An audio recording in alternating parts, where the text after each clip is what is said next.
Sejarah kemerdekaan Indonesia. Era kolonialisme. Mengapa Indonesia dijajah? 1. Kekayaan alam. Dikenal sebagai Hindia Belanda, Indonesia kaya akan hasil pertanian, sumber daya mineral, dan rempah-rempah seperti cengkeh dan pala yang sangat berharga di Eropa.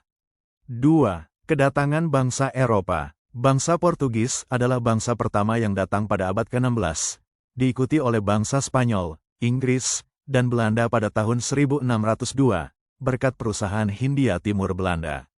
Ketiga, sistem tanam paksa. Orang-orang dipaksa untuk menanam komoditas ekspor oleh pemerintah kolonial Belanda pada abad ke-19, yang menyebabkan penderitaan dan kemiskinan yang parah. Tumbuhnya benih kesadaran bangsa. Budi Utomo, 1908. Organisasi kontemporer pertama yang menjadi tonggak awal pergerakan nasional. Didirikan pertama kali dengan penekanan pada pendidikan dan kebudayaan oleh Dr. Sutomo dan mahasiswa Stovia. Sarekat Islam, 1912.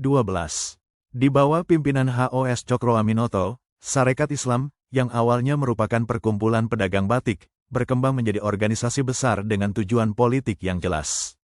Sumpah Pemuda, tanggal 28 Oktober tahun 1928. Momen krusial di mana para pemuda dari berbagai suku dan daerah mengikrarkan satu tanah air, satu bangsa, dan satu bahasa, Indonesia. Pendudukan Jepang, 1942 sampai dengan 1945. Babak baru menuju kemerdekaan. Saudara tua, Jepang datang dengan propaganda sebagai pembebas Asia dari kolonialisme Barat. Awalnya disambut baik, namun kenyataannya penjajahan Jepang lebih kejam. Eksploitasi ekonomi dan Romusha. Jepang mengeruk sumber daya alam dan manusia Indonesia untuk kepentingan perang mereka. Jutaan rakyat Indonesia dipaksa menjadi pekerja paksa, Romusha, dengan kondisi yang sangat buruk.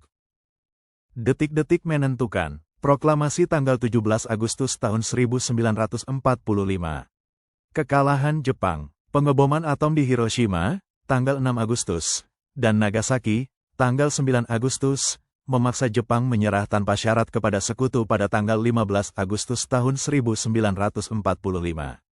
Peristiwa Rengas Dengklok. Soekarno dan Hatta dibujuk oleh organisasi pemuda progresif untuk segera mendeklarasikan kemerdekaan. Untuk melindungi mereka dari pengaruh Jepang, mereka mengamankan kedua tokoh itu ke Rengas Dengklok. Kekalahan Jepang. Naskah proklamasi dirumuskan di rumah Laksamana Tadashi Maeda, seorang perwira Angkatan Laut Jepang yang bersimpati oleh Soekarno, Hatta, dan Ahmad Subarjo. Pembacaan teks proklamasi. Pada hari Jumat, tanggal 17 Agustus tahun 1945, pukul 10 pagi, di Jalan Pegangsaan Timur No. 56, Jakarta, Soekarno dengan didampingi Hatta membacakan proklamasi kemerdekaan Indonesia. Perang Kemerdekaan, tahun 1945 sampai tahun 1949. Mempertahankan kemerdekaan dengan darah dan diplomasi. Kedatangan sekutu. Pasukan sekutu, terutama Inggris, datang untuk melucuti tentara Jepang, namun diboncengi oleh NICA, pemerintahan sipil Hindia Belanda, yang ingin kembali berkuasa. Pertempuran heroik. Rakyat Indonesia melakukan perlawanan sengit di berbagai daerah. Pertempuran Surabaya, Palagan Ambarawa, Bandung Lautan Api, Pertempuran Medan Area.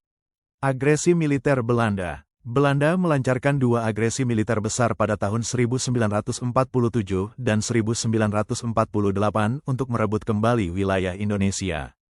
Perang gerilya. Di bawah pimpinan Jenderal Sudirman, TNI dan rakyat melancarkan perang gerilya yang menyulitkan posisi Belanda. Tokoh-tokoh kunci kemerdekaan. Para arsitek dan pejuang bangsa. Soekarno, proklamator, presiden pertama RI, orator ulung yang mampu membangkitkan semangat massa. Muhammad Hatta, proklamator, wakil presiden pertama, pemikir dan diplomat ulung. Dikenal sebagai Bapak Koperasi Indonesia.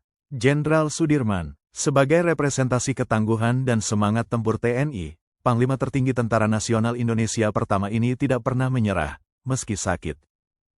Fatmawati, ibu negara pertama, penjahit sangsaka merah putih yang dikibarkan pada tanggal 17 Agustus tahun 1945. Mengisi kemerdekaan, tugas kita bersama.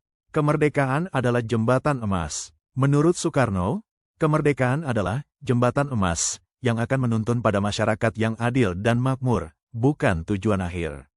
Warisan nilai-nilai juang, kekuatan terbesar kita adalah persatuan, pengorbanan, kegigihan, dan cinta tanah air yang diwariskan para pahlawan kepada kita. Tugas generasi penerus. Sebagai generasi muda, sudah menjadi tanggung jawab kita untuk bekerja keras di sekolah, memberikan kontribusi yang membangun bagi masyarakat, menegakkan persatuan, dan menjadikan Indonesia sebagai pemimpin global. Semoga semangat para pahlawan senantiasa ada di dalam diri kita.